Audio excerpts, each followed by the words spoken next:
स्वागत है आपका इस नई उमंग और नई ऊर्जा के साथ एक सुनहरी सी सुबह में। जी हाँ, बहुत बहुत स्वागत है आपका हमारे इस कार्यक्रम बिहार बिहान में। रामधारी सिंह दिनकर की कुछ पंक्तियां हैं, मैं आपके साथ साझा करना चाहूँगी। उन्होंने कहा है कि युद्ध नहीं जिनके जीवन में वो भी बड़े अभागे होंगे, या तो प्रण को तोड़ा होगा या तो रण से भागे होंगे। बहुत ही सरल और स्पष्ट अर्थ है इसका कि अगर आपके जीवन में संघर्ष नहीं है, चुनौतियां नहीं है, तो आप समझ लीजिए कि आप गलत रास्ते पे चल रहे हैं, या आपने जो लक्ष्य तय किया है आप उसको छोड़कर किसी और दिशा में जा रहे हैं, या आपने हार मान लिया है। और हर रोज़ जब सुबह आती है ना, जब सूर्य की पहली किरण से पूरा आकाश नारंगी हो जाता है, तो हमें एक उम्मीद मिलती है कि आज की ये सुबह हमारे लिए एक फिर से खूबसूरत सुनहरा मौका लेकर आया है, ताकि हमने जो किया है, कल जो गलतियां की हैं, उसे ना दोहराते हुए, उसे सीख लेते हुए हम आगे की ओर बढ़ें। और जैसा कि आप जानते हैं कि हर रोज़ जब शुरू होता है, जब हर रोज़ की शुरुआत होती है, तो हम सब बहुत सकारात्मक सोच के साथ आगे बढ़ते हैं, कार्यक्रम को आगे बढ़ाते हैं। और जैसा कि जानते हैं, आपकी जिन बातों के सानिध्य में हम आते हैं, या जो बातें हम हर रोज़ सुनते हैं, उन सब बातों का हमारे मानस पटल पर बहुत गहरा प्रभाव होता है। और विचार अगर बढ़िया हो, अच्छे हो, सकारात्मक हो, तो हमें हर रोज़ प्रेरित करते रहते हैं। तो आज जो अनमोल वचन हम आपके साथ साझा करने वाले हैं, वो विचार हैं राष्ट्रपिता महात्मा गांधी के।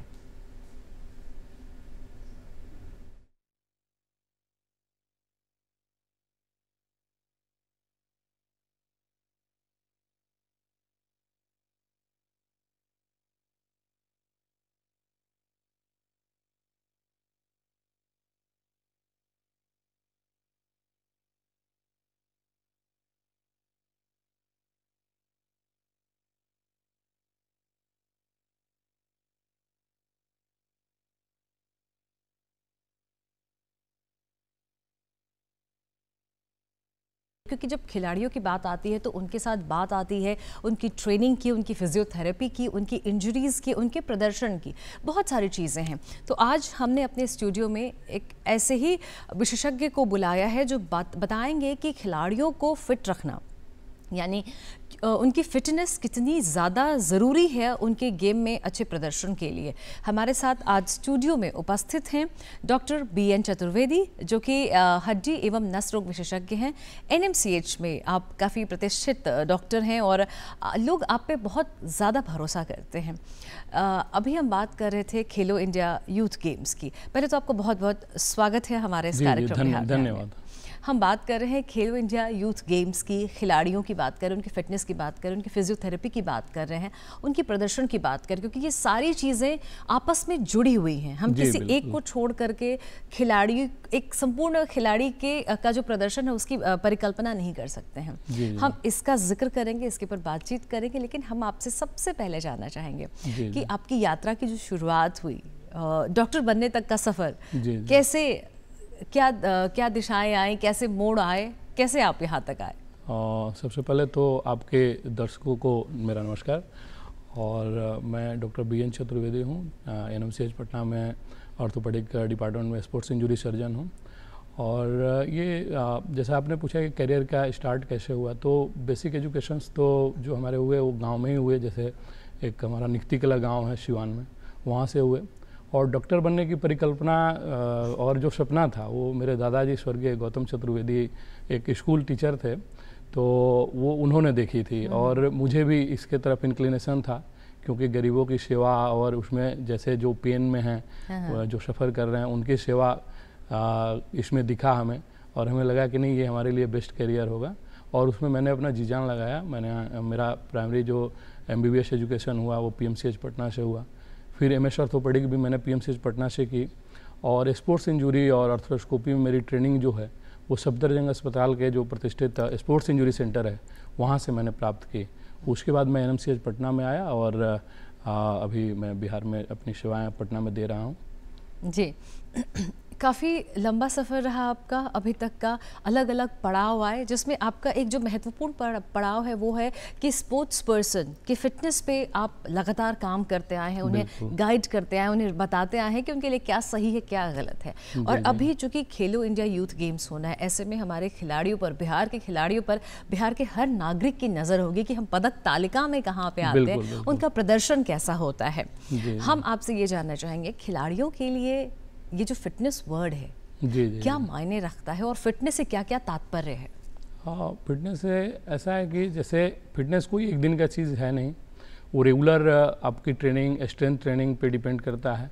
और कोई भी खिलाड़ी जैसे चाहे कि कुछ एक लिमिटेड टाइम में, समय में जो है वो फिटनेस ये अपना अचीव कर ले या ट्रेनिंग के हायर लेवल पे चले जाए, तो ये संभव नहीं है। फिटनेस के लिए डेली प्रयास की ज़रूरत है और धीरे धीरे ज़रूरत है, ठीक ना। इसमें क्या होता है कि जैसे आपको इंजर्ड होने से भी बचना चाहिए। आप लगातार जैसे ट्रेनिंग कर रहे हो तो उसमें इंजर्ड होने से बचना चाहिए, डिहाइड्रेशन से बचना चाहिए। और आपका जो कोच होना चाहिए वो आपको प्रॉपर ट्रेनिंग देने वाला होना चाहिए, वो क्वालिफाइड होना चाहिए। जी, तो ये तो बेसिक चीज़ें हो गई कि ये ज़रूरी है। लेकिन कई बार ऐसा होता है कि हमें टेक्निक नहीं पता होता है, या अचानक से हम अगर स्प्रेन आ गया हमें, या कहीं दर्द महसूस होता है, तो हम उसको नेग्लेक्ट करके खेलते चले जाते हैं, या हमारा जो काम है उसको हम करते चले जाते हैं। और होता क्या है कि एक समय के बाद वो परेशानी इतनी बढ़ जाती है कि स्पोर्ट्स पर्सन को, कई बार हमने एग्जाम्पल्स देखे कि उनको अपना जो स्पोर्ट्स है, पहला प्यार जो है वो छोड़ना पड़ा है। तो किस लिहाज से, किन किन बातों का स्पेसिफिकली ध्यान देना चाहिए, और कैसे हमें पता चले कि अब हमें एक डॉक्टर के पास जाना चाहिए, उनसे सलाह लेना चाहिए, इलाज शुरू कराना चाहिए? ये आपने एकदम सही बात कही है। एक कुछ दिन पहले ही एनएमसीएच में एक बच्ची आई थी, रग्बी की प्लेयर थी, तो उसका एल्बो स्टिफ हो गया था। मैंने जब हिस्ट्री चेक किया, उसका बात किया उससे, तो उसने बोला कि एक माइनर इंजरी हुई थी और उसके बाद जो है धीरे धीरे उसको नेग्लेक्ट किया उसने, और फिर धीरे धीरे स्टिफनेस हो गया और आज वो खेलने लायक नहीं है, उसकी स्थिति ऐसी है। फिर उसने बोला कि सर अब क्या करेंगे, फिर यूपीएससी बीपीएससी की तैयारी शुरू की उसने। बट उसका पहला प्यार जो आप बोल रहे थे वो प्ले ही था, गेम ही था। तो ऐसे लोगों को हम कहेंगे, कोई भी जो स्पोर्ट्स पर्सन जो इंजर्ड होते हैं, तो उनके लिए ये मैसेज है कि उसको नेग्लेक्ट नहीं करें, इग्नोर नहीं करें। कोई भी बीमारी या कोई भी इंजरी प्राइमरी स्टेज में काफ़ी हद तक ट्रीटेबल है, उसका इलाज संभव है। और आप अच्छे और योग्य चिकित्सक के पास जाते हैं, या स्पेसिफिकली जो स्पोर्ट्स इंजरी सर्जन या स्पेशलिस्ट हैं उनके पास जाते हैं, तो हर चीज़ का निदान निकल जाता है और आप आगे भी भविष्य में खेल सकते हैं इंजरी के ट्रीटमेंट के बाद। तो आप प्लीज़ इस चीज़ को नेग्लेक्ट नहीं करें। आपकी छोटी से छोटी इंजरी भी जो है आपके लिए जो है वो परेशानी का कारण बन सकती है। ये बहुत ज़रूरी है कि आप मतलब जिसको हम फर्स्ट एड की बात कहते हैं वो तुरंत से तुरंत लें।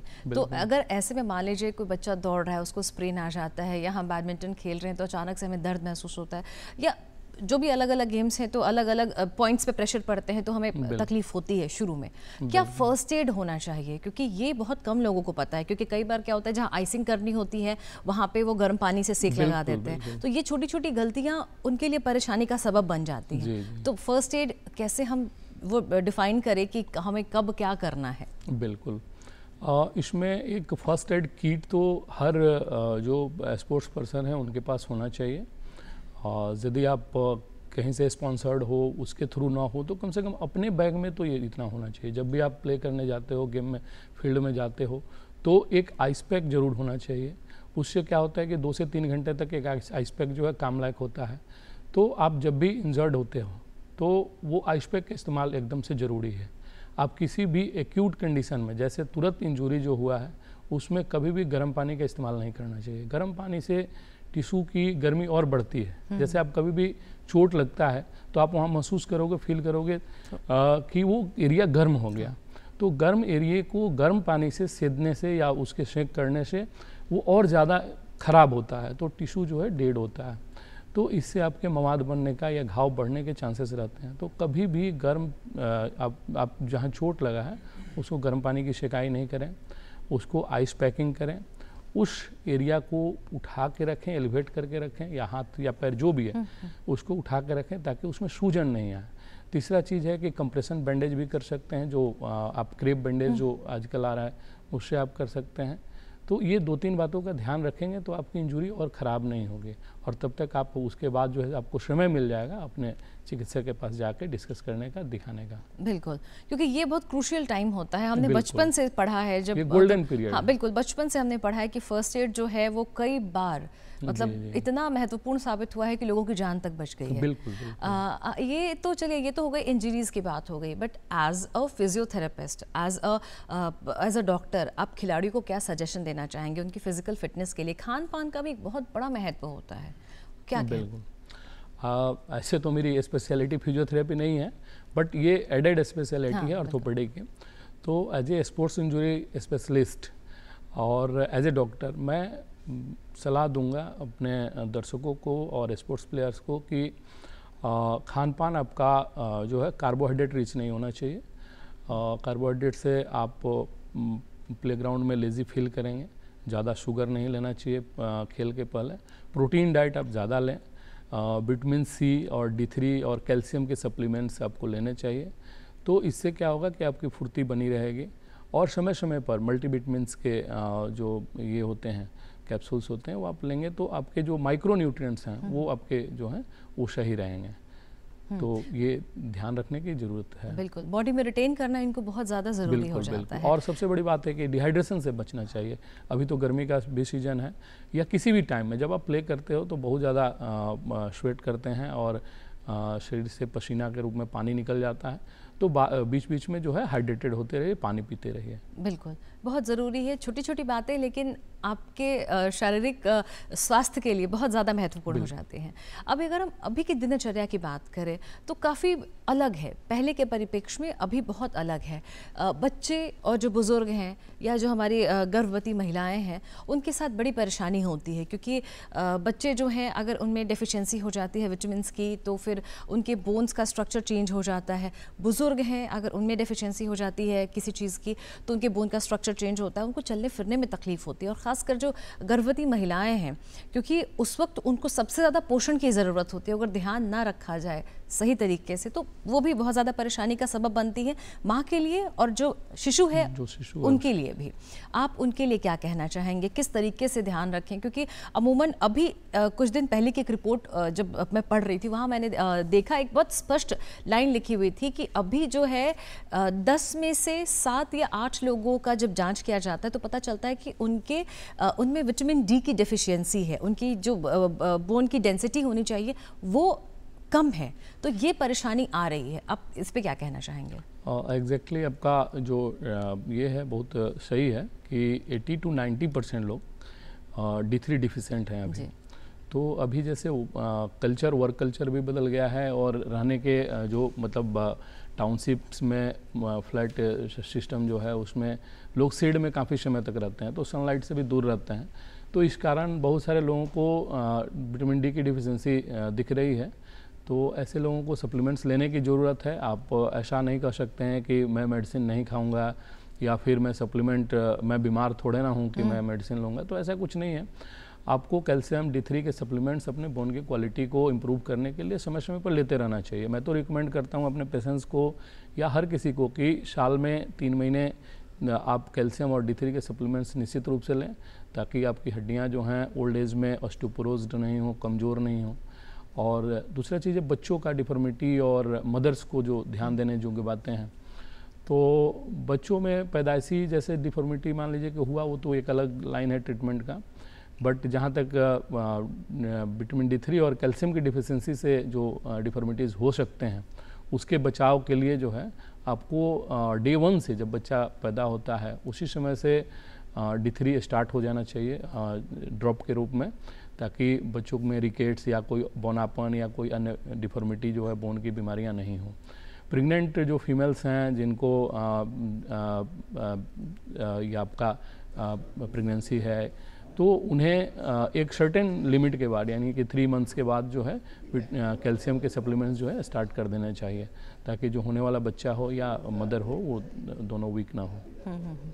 ये बहुत ज़रूरी है क्योंकि हमारा भविष्य जो है उनके कंधों पर ही है। ये छोटी छोटी बातें हैं, बहुत महत्वपूर्ण हैं। हम आपसे इसके इतर ये जानना चाहेंगे, जैसा आपने कहा कि हम शेड में बहुत ज़्यादा रहते हैं, तो बहुत लोग क्या करते हैं, दोपहर में जाके धूप में बैठते हैं, तो ये भ्रांति क्या है, सत्य क्या है? बहुत लोग कहते हैं कि धूप में बैठने से आपकी बॉडी की जो विटामिन D3 की डेफिशिएंसी है वो कम हो जाती है। इसके ऊपर हम चाहेंगे कि थोड़ी स्पष्टता हमारे दर्शकों को आप। बिल्कुल, मैं बताना चाहूँगा कि दोपहर के धूप में मतलब अभी के दिन में तो संभव नहीं है क्योंकि लू चल रहा है, तो यदि धूप लेना है तो इस समय बिल्कुल ना लें, दोपहर क्या कभी भी ना लें, सुबह भी ना लें, क्योंकि अभी का धूप आपके लिए हानिकारक है। आप ठंडी के दिनों में, जैसे साल के 2-3 महीने 4 महीने जो आपका वेदर जो है ठंड रहता है, उस समय आप दोपहर का 11 से 3 के बीच का धूप जो होता है, 11 to 3 PM का जो धूप होता है, वो आपके लिए फ़ायदेमंद होता है। तो उस समय आप धूप की सेकाई करने से आपके अंदर जो D3 का सिंथेसिस होता है, बनता है D3। लेकिन एक बेसिक चीज़ ये है कि वो आपके लिए सफिशिएंट नहीं होता है, ठीक है। तो मैं स्ट्रांगली रिकमेंड करता हूँ कि सबको D3 के सप्लीमेंट्स लेना चाहिए, अगर वो धूप में रहते हों या नहीं रहते हों, ठीक है। एक जैसे मतलब मान लीजिए कि फार्मर है तो उसको हमेशा धूप में रहना है, तो उसके लिए बहुत ज़्यादा कोई ये नीड नहीं है। बट आजकल बहुत सारे ऐसे लोग भी हैं जो गांव में रहते हैं, फार्मर हैं, खेती करते हैं, उन्हें भी D3 की डिफिशिएंसी दिखती है, तो आपको निश्चित रूप से पर ईयर जो है आपको D3 के सप्लीमेंट्स लेने ही चाहिए, ये हम रिकमेंड कर रहे हैं जी। चलिए, आपने ये सारी बातें जो बताई हैं बहुत ही काम के लायक हैं और जो दर्शक हमारा ये कार्यक्रम देख रहे होंगे निश्चित तौर पर आपसे बहुत कुछ सीखा समझा होगा। यहाँ पे एक आखिरी सवाल हम आपसे यहाँ पे लेना चाहेंगे। आपने कहा कि अमूमन लगभग चूँकि जो आंकड़े हैं वो काफ़ी प्रतिष्ठित संस्थान द्वारा जारी किया गया और उन्होंने बताया जैसा कि 80 से 90% लोग हैं। इसके पीछे क्या कारण क्या है, विशिष्ट अगर हम कारण की बात करें तो क्या है? क्योंकि आपने कहा कि शहरों में तो फ्लैट कल्चर है लेकिन गाँव में तो आज भी खुला आंगन है, फिर भी ये समस्या क्यों आ रही है? और ये कोई नया समस्या नहीं है, मतलब जब से ह्यूमन बॉडी बना है तब से ये समस्या होती होगी। चूँकि उस समय मेडिकल फैसिलिटीज़ इतनी बेटर नहीं थी, टेस्ट नहीं होते थे, इसलिए पता नहीं चलता था। तो D3 उस समय भी कम होता होगा, पुराने ज़माने में भी कम होता होगा, उस समय भी लोग शीक होते थे, गिरते थे, फ्रैक्चर होता था। आज चूँकि मेडिकल फैसिलिटी बढ़ी है और हम लोग को नॉलेज में आया है, तो हम चाहते हैं कि लोग इम्प्रूव करें, लंबी लाइफ जिएं, क्योंकि लाइफ की लॉन्जेविटी भी बढ़ी है। तो अब इस समय क्या है कि जैसे आप 60, 65, 70 हो रहे हो, सप्लीमेंट्स नहीं लेते हो, बोन वीक हो गया, गिर गया, थोड़ा सा भी चोट लग गया, फ्रैक्चर हो गया, तो उन सब चीज़ों को रोकने के लिए ये ज़रूरी है। बिल्कुल जी। हमारे दर्शकों को जाते जाते आप क्या संदेश देना चाहेंगे ताकि वो फिट रह सकें? और फिटनेस के संदेश तो फिटनेस तो बहुत बड़ा वर्ड है, तो वो बहुत ही वाइड कंसेप्ट है फिटनेस का। बट मैं चाहूँगा कि आप अपनी नींद भरपूर लें, पानी ज़्यादा से ज़्यादा पिएं, कैल्शियम D3 के सप्लीमेंट्स समय के साथ लें, और आपको सबसे जो ज़रूरी चीज़ है, जो मैसेज मैं सबको देना चाहता हूँ यहाँ पे, कि किसी भी एक्यूट इंजरी में जो तुरंत का चोट लगा है, कभी भी गर्म पानी से सेकाई नहीं करें, उससे आपकी भी समस्या बढ़ती है। आप जहाँ लेट सर्जन के पास भी जाते हैं, उनके पास भी जाने के बाद आपकी समस्या बढ़ती है, तो समय से उसका इधर ऑपरेशन होना है तो वो भी नहीं हो पाता है कि अभी सूजन कम होगा तब होगा। तो गर्म पानी की सेकाई बिल्कुल नहीं करें, हमेशा ठंडी पानी का सेकाई या बर्फ़ का सेकाई करें। चलिए, बहुत छोटी छोटी बातें आपने बताई लेकिन बहुत महत्वपूर्ण बातें। आप हमारे स्टूडियो में आए और इतनी अच्छी अच्छी ज्ञानवर्धक बातें बताने के लिए आपका बहुत बहुत आभार, बहुत बहुत धन्यवाद। ओके, आपको भी धन्यवाद। तो ये थे डॉक्टर BN चतुर्वेदी, जिन्होंने हमें बताया कि हमारे लिए क्या ज़रूरी है और किन बातों पर हमें ध्यान देने की ज़रूरत है। आप सब जानते हैं कि बिहार में आयोजित होने वाला है खेलो इंडिया यूथ गेम्स 2025, जिसमें 8,500 से ज़्यादा खिलाड़ी शिरकत करेंगे। 28 गेम्स खेले जाएंगे। तो बिहार तैयार है इतिहास रचने के लिए। महज 10 रोज़ बाद इस कार्यक्रम का भव्य शुभारंभ किया जाएगा और इस खेल के बारे में विशेष बातचीत करने के लिए, बारीकियों को जानने समझने के लिए, खिलाड़ियों को जानने समझने के लिए हमने अपने स्टूडियो में एक खेल विशेषज्ञ को बुलाया है। जी हाँ, जो कि पूर्व एथलेटिक्स कोच भी रह चुके हैं, खेल भी शानदार खेला इन्होंने। आप हैं श्री प्रेमचंद्र झा जी, बहुत बहुत स्वागत है आपका हमारे इस कार्यक्रम बिहार बिहान में। जैसा कि बिहार इतिहास रचने जा रहा है, चारों तरफ इसकी गूंज है, हम हर जगह अखबार, बैनर, पोस्टर, हर जगह इस गेम के बारे में देख रहे हैं, समझ रहे हैं और अपने आप में गर्व महसूस कर रहे हैं। आप इस पे क्या कहना चाहेंगे? क्योंकि महाकुंभ है, 8,500 से ज़्यादा खिलाड़ी, 28 तरह के गेम्स खेले जाएंगे, क्या कहना चाहेंगे आप इस पे? देखिए, ऐसा है कि पिछले कुछ दिनों से या कुछ महीनों से हम एक बहुत बेहतर मेजबान बनकर के भारत के समक्ष उभार रहे हैं। बिल्कुल। अभी तक हमारे यहाँ बड़ी प्रतियोगिताएं इसलिए नहीं होती थी कि हमारे पास इंफ्रास्ट्रक्चर नहीं था, लेकिन जब राजगीर में हमारा स्पोर्ट्स हब बन गया तो सबसे पहला कदम हमारा ये हुआ कि हमने वहाँ एशियन वोमेन्स हॉकी चैंपियनशिप करवा करके अपनी उफनती हुई प्रतिभा और अपनी संगठनात्मक शक्ति का परिचय दे दिया। उसके बाद जो ये खेलो इंडिया मिला है, ये न सिर्फ बिहार में बल्कि पूरे ईस्ट जोन में पहली बार पटना में होने जा रहा है।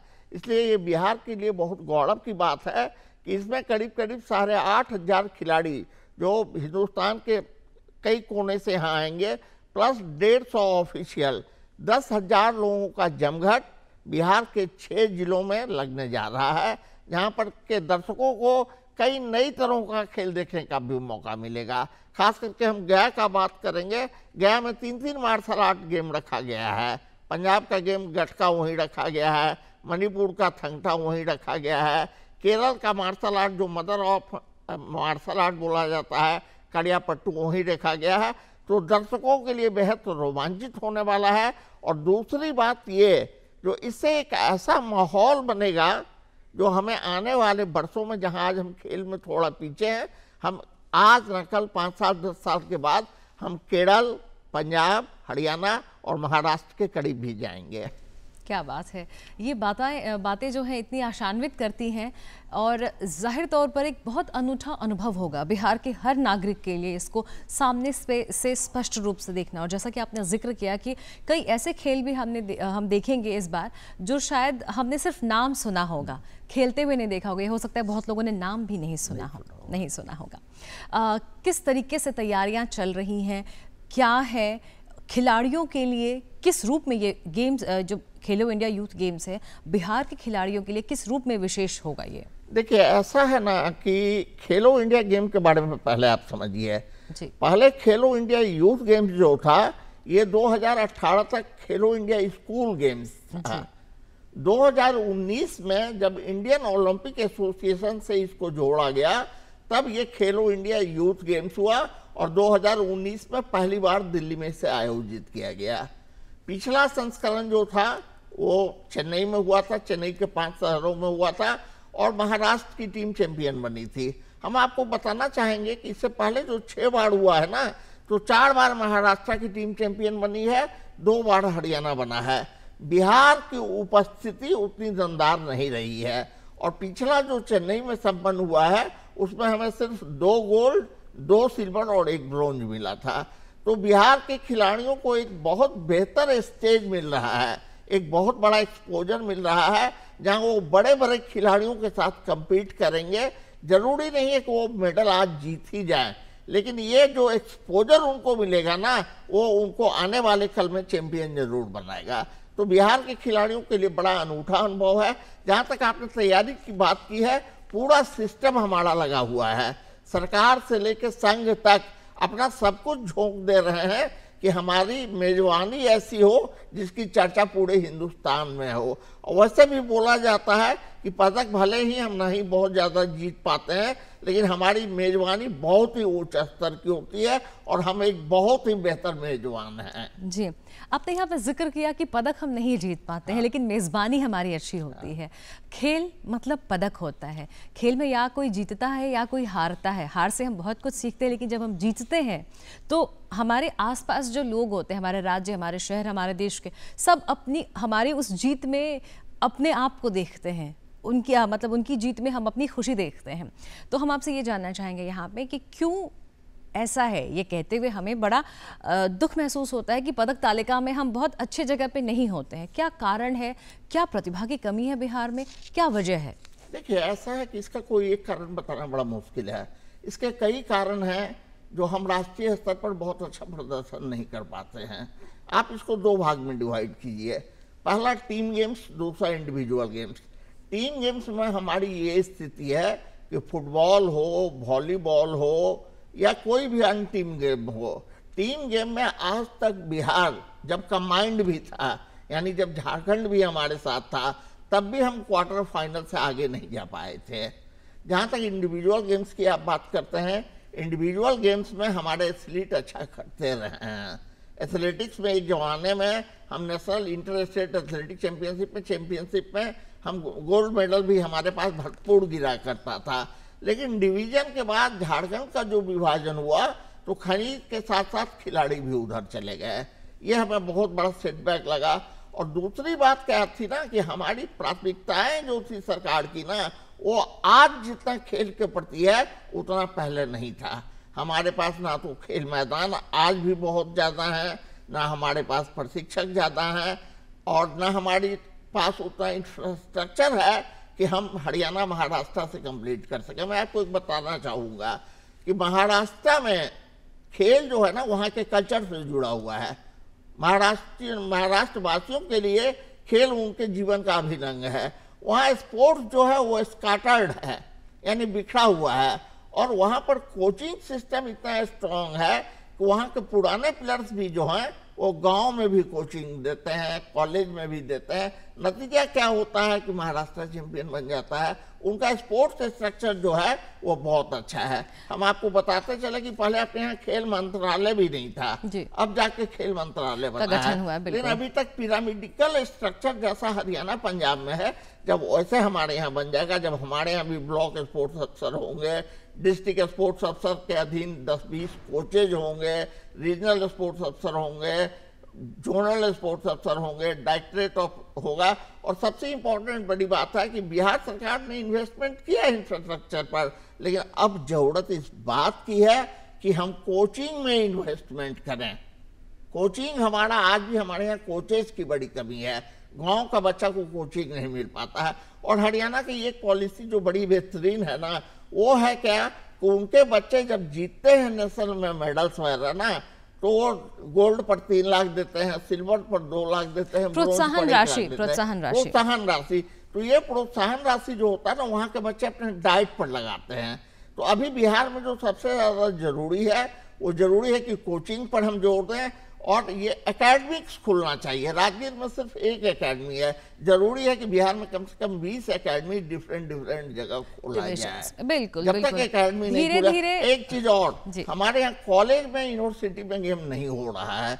जरूरी है कि प्लेयर जो होता है वो तो स्कूल से निकलता है। देखिए आप यूपी में चले जाइए, यूपी में इलाहाबाद में स्पोर्ट्स हॉस्टल है, गोरखपुर में है, अलीगढ़ में है, ककतिया में है, कालीकट में है। तो हमारे पूरे बिहार में एक भी स्पोर्ट्स हॉस्टल नहीं है। स्पोर्ट्स यूनिवर्सिटी बना है, तो हम धीरे धीरे पदक की ओर बढ़ते जा रहे हैं, लेकिन अभी नहीं, लेकिन 5 साल 10 साल के बाद हम एक शक्तिशाली स्पोर्ट्स राज्य के रूप में जरूर उभरेंगे। क्या बात है। ये जो आशा है आपके भीतर, आप जो उम्मीद लगा रहे हैं, ये कहीं ना कहीं हम सबको आशा दे रहा है, क्योंकि आप एक एथलीट्स रह चुके हैं, कोच रह चुके हैं, साथ ही साथ आप लगातार जुड़े रहे हैं खिलाड़ियों के साथ, उनका मार्गदर्शन करते रहे हैं। आप उद्योग विभाग में एक वरीय पदाधिकारी भी रह चुके हैं। इतना कुछ कैसे आपने समेटा अपने व्यक्तित्व के भीतर? इतना कुछ आपने अभी तक की यात्रा में क्या क्या जो किया है, कैसे संभव हुआ? देखिए ऐसा था कि मैं स्कूल से ही स्पोर्ट्स के प्रति मेरी रुझान थी, और मैं स्पोर्ट्स में भी काफ़ी अच्छा था, और दूसरी बात मैं पढ़ने में भी काफ़ी अच्छा था। 1983 में जब मैं एमए कर रहा था, उसी समय बिहार का सबसे बेहतर अखबार आज हुआ करता था। उस समय इंडियन नेशनल सैटेलाइट प्रदीप और इंडियन नेशनल सैटेलाइट प्रदीप और आर्यावर्त 4 अखबार था। आज नया नया अखबार आया था, आज की बड़ी धूम मची हुई थी। तो आज के खेल संपादक ने मुझे अपने यहाँ खेल संवाददाता के रूप में बुलाया, और मैंने आज अखबार ज्वाइन कर लिया। उस समय तक मैं बहुत ज़्यादा नहीं था, लेकिन आज जब मैं खेल संवाददाता में काम करने लगा तो मुझे काफ़ी अच्छा लगने लगा। 83 की बात मैं आपको बताता हूँ कि उस समय बिहार में खेल का माहौल था। पटना में लीग टाइमली होता था, चाहे क्रिकेट का हो या फुटबॉल का हो, और हर मैदान, चाहे खगौल का जगजीवन स्टेडियम हो, चाहे सिटी का मंगल तालाब हो, हर स्कूल के पास एक ग्राउंड था। इंटर स्कूल टूर्नामेंट होता था, सुब्रतो कप होता था, तो हम लोग भी रोज ग्राउंड जाते थे, रिपोर्टिंग करते थे। उसके बाद फिर हम हिंदुस्तान में आए, उसके बाद फिर नवभारत टाइम्स के लिए भी मैंने लंबे समय तक लिखा। दैनिक जागरण में शैलेंद्र दीक्षित जी 3 साल तक मुझसे लिखवाए। राष्ट्रीय सहारा का भी मैं नियमित लेखक रहा, प्रभात खबर से भी मैं जुड़ा रहा, और मध्य प्रदेश की एक नई दुनिया अखबार है उसका भी मैं प्रतिनिधि रहा। तो पत्रकारिता में मेरा अच्छा झुकाव चल रहा था। लेकिन कुछ ऐसी घटना मेरे परिवार में घट गई जिससे मेरे घर के लोग पत्रकारिता से थोड़ा डर गए और उन्होंने मुझे कमीशन करने की सलाह दी। उनके इस सलाह पर मैंने 92 में कमीशन क्लियर किया और उद्योग विभाग में मेरी नियुक्ति हुई। लेकिन ऐसा था कि मैं खेल के बिना रह नहीं सकता था, तो मेरी पोस्टिंग जहाँ थी तो वहाँ भी मैं शाम में पत्रकारिता किया करता था। ग्राउंड पर सुबह शाम रोज जाता था, बच्चों को सिखाता था, तो एडमिनिस्ट्रेटर मैं बड़ा अच्छा बना। लेकिन दिल से यदि आप कहिएगा तो मेरा दिल आज भी खेल के मैदान में ही बसता है। खिलाड़ियों से बातचीत करते हुए मुझे ऐसा लगता है कि खेल मैदान मैदान नहीं होता, वो मंदिर होता है जहाँ हर बच्चा आता है, चाहे वो किसी भी जाति का, no caste, no creed, no colour, सब कुछ वहीं मिलता है जाकर के। तो खेल के प्रति मेरा रुझान था, तो मैं प्रशासक भी बड़ा अच्छा बना और मैंने करीब 5000 आर्टिकल्स बाईलाइन मेरा छपा हिंदुस्तान के विभिन्न अखबारों में, तो मेरा अच्छा रहा। लेकिन आज मेरी दिल्ली तमन्ना ये है ना कि कभी ऐसा भी दिन जरूर आए कि जैसे महाराष्ट्र 4 बार जीत जाता है, हरियाणा जीत जाता है, केरल। देखिए एक चीज़ का अंतर समझिए कि साउथ का जो प्लेयर होता है ना, केरल का, तमिलनाडु का, आंध्रा का, उनके पास स्किल बहुत ज़्यादा होता है, और नॉर्थ का जो प्लेयर होता है जैसे हरियाणा पंजाब के पास, उनके पास स्ट्रेंथ बहुत ज़्यादा होता है। और इंडियन टीम का जब गठन होता है तो यही स्किल और स्ट्रेंथ को मिला दिया जाता है, जिससे हमारी टीम उतनी अच्छी कर दी जाती है। तो हमारे यहाँ क्या है बिहार में कि बिहार के कई हिस्सों में यदि आप बेगूसराय की बात करें जो वॉलीबॉल का घर रहा है एक जमाना में, तो हमारे प्लेयर के पास स्ट्रेंथ भी है, स्किल भी है। लेकिन जरूरत है कि जो काम उन लोगों ने किया है उस पर एक विशेष तौर से एक रोड मैप बनना चाहिए। देखिए कृषि का रोड मैप बनता है, एग्रीकल्चर डेयरी का रोड मैप बनता है, लेकिन हमको लगता है कि स्पोर्ट्स का रोड मैप अभी तक नहीं बना। बिल्कुल बिल्कुल, धीरे धीरे चीजें परिवर्तित हो रही हैं, बदल रही हैं, और हम विश्व पटल पर बिहार उभर कर आ रहा है। क्योंकि जब आपने वुमेन्स हॉकी की मेज़बानी की, अब हम खेलो इंडिया यूथ गेम्स की मेज़बानी करेंगे, तो विश्व पटल पे बिहार जो है उभर कर आएगा, एक अच्छा मेज़बान और एक ऐसा राज्य भी उभर कर आएगा जिसमें बेहतरीन खिलाड़ी होते हैं। अगर मैं बिहार की बात करूँ यहाँ पे, तो अक्सर ऐसा देखा गया है कि हम खेलते तो सारे गेम्स हैं, हम चाहे तैराकी में जाएं, हम चाहे वॉलीबॉल में जाए, बास्केटबॉल में जाए, क्रिकेट में जाए, बैडमिंटन में जाए, हम सारे गेम्स में जाते हैं। लेकिन कई बार हम क्वार्टर फाइनल्स तक पहुंचते हैं, या कई बार हम वहां भी नहीं पहुंच पाते हैं। लेकिन अगर जब हम क्वार्टर फाइनल्स तक पहुंचते हैं, उस चीज़ को ही हम अपनी आखिरी जीत मानकर क्यों बैठ जाते हैं? उसके बाद सेमीफाइनल्स है, फाइनल है, और उसके बाद फिर चैंपियन है। तो बाकी के 3 पड़ाव के बारे में हम क्यों नहीं सोचते? हम क्वार्टर फाइनल्स को ही, और उसी में हम बहुत खुश रहते हैं। हम सब ये कहते हैं कि बिहार ने इस गेम में क्वार्टर फाइनल में अपनी वो जो है दस्तक दर्ज की है। क्यों इस तरीके की चीजें होती हैं? क्यों हम नहीं सोचते हैं? ऐसा है ना कि बिहार में क्वार्टर फाइनल तक भी पहुंचना एक अचीवमेंट माना जाता रहा है। ऐसा है कि अभी की यदि आप बात कीजिएगा तो अभी हॉकी का 2 टूर्नामेंट हुआ है, दोनों में हमारी टीम पूल भी नहीं क्रॉस कर पाई। पूल क्रॉस करने का मतलब होता है कि आप 1-2 मैच भी नहीं जीत पाए, आप आरंभिक दौर में ही बिहार के बाहर हो गए हैं। वैसे में यदि हमारी टीम क्वार्टर फाइनल खेल लेती है तो बिहारियों को लगता है, या हमारे मीडिया तक को लगता है कि हमारा बहुत बड़ा अचीवमेंट हो गया, हम क्वार्टर फाइनल खेल गए। ऐसा क्यों है? लेकिन नहीं, ऐसा होना चाहिए। जरूरी है कि जो भी टीम हमारी क्वार्टर फाइनल तक खेली है तो उस संघ को, उस कोच को और उन प्लेयर्स को, प्लस उनके का जो बी टीम है, जो बेंच टीम है, उनको एक डिस्कशन करना चाहिए कि चलो भाई इस बार तो हम क्वार्टर फाइनल खेल लिए, लेकिन 1 साल का प्लान उनके पास पहले से बन जाना चाहिए कि 1 साल तक उनकी इंटेंसिव ट्रेनिंग होनी चाहिए कि अगला साल वो चैंपियनशिप जीत जाएं। हमारे यहाँ क्या होता है, टीम क्वार्टर फाइनल से खेल के आती है, टीम स्कैटर्ड हो जाती है, टीम बिखर जाती है, सब अपने घर चले जाते हैं। उसके बाद फिर अगले बार स्टेट चैंपियनशिप होता है, फिर टीम जुटती है, फिर टीम बन जाती है, टीम खेल के आ जाती है। हमारे पास एक योजना बनाना होगा कि हम नेशनल विनर कैसे बने, हमें इस पर काम करना होगा। देखिए एथलेटिक मैंने आपको बता रहे हैं, शतक तकरा में हमारी टीम चैंपियन हो जाती है, रग्बी में हम चैंपियन हो जाते हैं। तो जब ये दोनों गेम्स पर हम नेशनल चैंपियन हो जाते हैं तो मानी गेम में क्यों नहीं हो सकता? बिल्कुल हमारे पास प्रतिभा है, हमारे खिलाड़ियों में दमखम है, हमारे खिलाड़ियों की प्रतिभा पर आप शक नहीं कर सकते हैं। जरूरी है एक प्लानिंग की, रिजल्ट ओरिएंटेड प्लानिंग उसको कह लीजिए। यदि रिजल्ट ओरिएंटेड प्लानिंग हम बना लेते हैं तो ऐसा कोई कारण नहीं है हमारे खिलाड़ियों के पास उनका फिजियोलॉजिकल स्ट्रक्चर यदि आप देखिएगा हमारे खिलाड़ियों का, तो हमारे खिलाड़ियों का फिजियोलॉजिकल स्ट्रक्चर केरल पंजाब के खिलाड़ियों से कम नहीं है।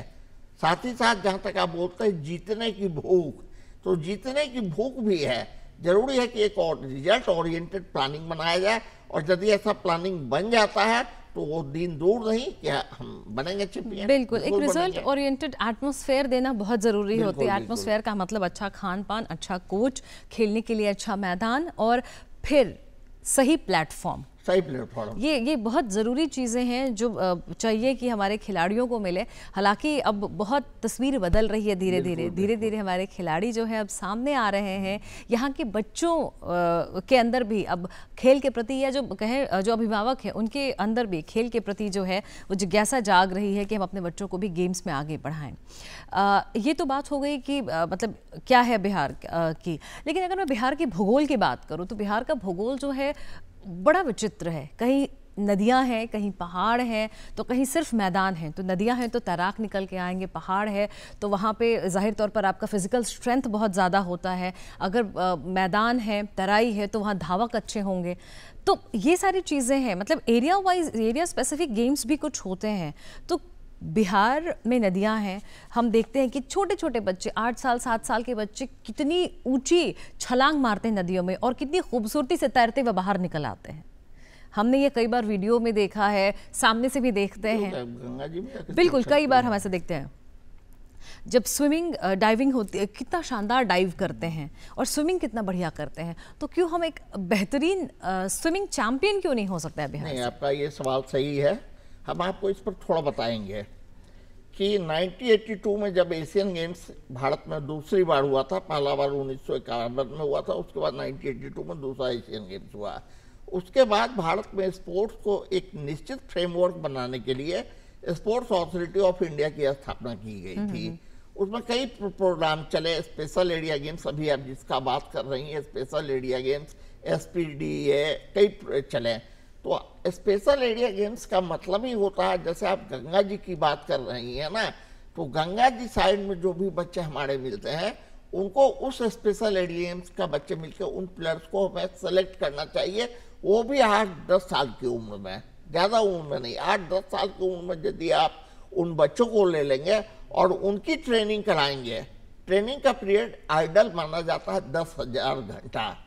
10,000 घंटा यदि उनको साइंटिफिक ट्रेनिंग, बेहतर कोच, बेहतर डाइट के अंदर कराएंगे, वो कोई कारण नहीं है कि वो बिहारी लड़का वर्ल्ड चैंपियन नहीं बने, एकदम बनेगा। जरूरी इस बात की है कि स्पेशल एरिया गेम्स जिसे साई ने काफी पहले लागू कर दिया था, बिहार स्पोर्ट्स अथॉरिटी भी उसे लागू करे। उसी तरह आप बात कर रही हैं कि धावक, हमारे धावक बहुत प्रसिद्ध रहे हैं। बिहार से एक शिवराज सिंह ऐसे धावक निकले हैं जिन्होंने ओलंपिक तक में धूम मचा दी है। एशियन गेम्स के कई बार वो मेडलिस्ट रहे हैं, उन्हें अर्जुन पुरस्कार भी मिला है।